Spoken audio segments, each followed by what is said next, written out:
بدون کنکور با دیپلم هر رشته‌ای میتونید توی این دانشگاه پزشکی، دندون پزشکی و فیزیوتراپی بخونید. من آرمیتام از استادی ترکی اینجام تا بهتون دانشگاه‌های معتبر ترکیه رو معرفی کنم. دانشگاه اطلس استانبول یکی از مدرن‌ترین دانشگاه‌های خصوصی ترکیه است که با استفاده از بیمارستان اختصاصی و آزمایشگاه‌های فوق پیشرفته‌اش و پذیرش بدون کنکورش تبدیل شده به یه مقصد رویایی برای بچه‌هایی که میخوان پزشکی، دندون پزشکی و فیزیوتراپی بخونن.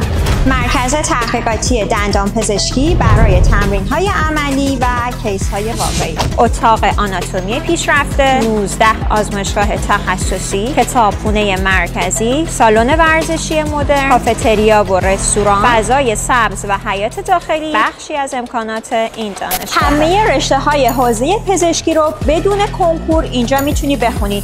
برای هیچ کدومشون نیازی به یوس یا آزمون خاص دیگه‌ای نداری. فقط کافیه دیپلم داشته باشی، حتی اگه تجربی نخونده باشی. زبان تحصیل تو دانشگاه هم ترکیه هم انگلیسی که انتخاب با خودته.